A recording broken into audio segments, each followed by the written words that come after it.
positive place for kids in the after-school hours.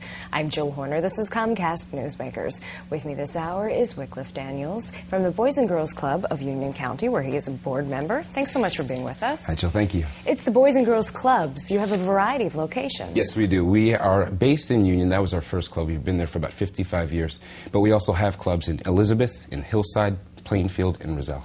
So with this work that has been done over the decades, the first one 55 years ago, you've really seen some positive outcomes. Oh, certainly, certainly. I mean, it's been a wonderful experience. I joined the board in November, so I'm new to the whole experience of seeing this place and seeing the kind of children that it turns out.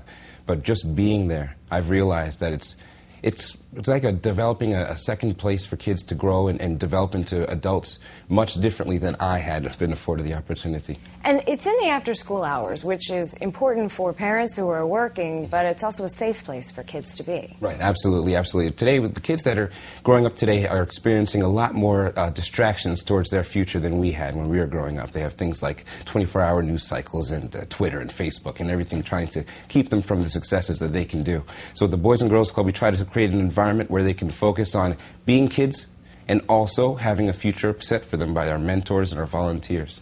So let's focus a little bit on the volunteers themselves, because at this point you're looking for additional people to step up and make a difference in the lives of children. Absolutely. We need volunteers. We need volunteers. I can't say that enough.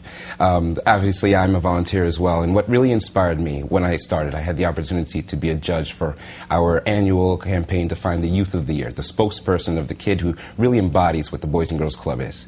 And these kids were blowing me away. They had 500 hours of volunteerism in a year. And I thought to myself, that's reverse mentoring. I thought to myself, I can become a volunteer as well. And now I need to find more people who can inspire the next Youth of the Year to be a volunteer. We have board committees they can volunteer on. They can help with the homework. They can help do some of our programs, anything. So give us an idea as to what actually happens in those after-school hours when a child comes to one of the 5 locations in Union County. What happens when they walk in the door? Okay, well, typically from my perspective, I'm leaving a meeting, and it's probably around 3 or so, and it's a flood of children coming in. They say, "Hello, sir," and they don't know who I am. At least I don't think they know who I am. And they say, "Hello, sir." They greet you. They open the door for you.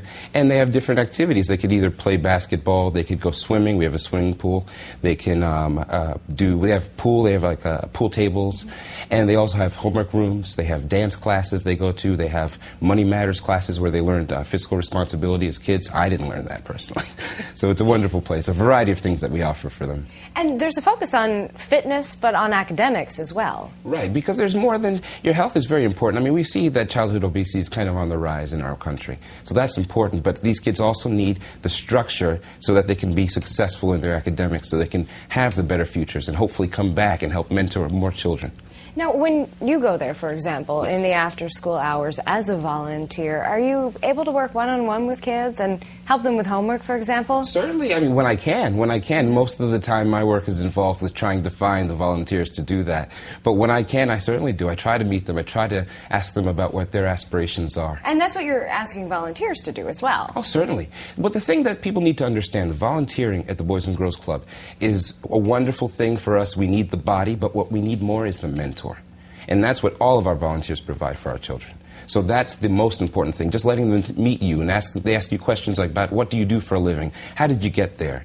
What did you study? How much do you make? They always want to know how much you make. Of course, you want to get on that path. But you say this is an opportunity for young people to focus on their futures, but you need adults to help them along that path. Certainly, certainly. I mean, the beauty is the kids are interested in being there. They're invested in their future, but they need us to help them pull them through the difficult places that they'll encounter in their lives. I mean, like our national spokesperson says, Denzel Washington, he says that the most dangerous time in a child's life is between the hours of 3 and 6 p.m.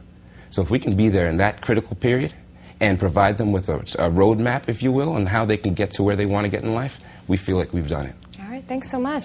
And we can visit your website to find out how to volunteer. Thanks so much for being with us. We've been talking with Wycliffe Daniels. I'm Jill Horner for Comcast Newsmakers.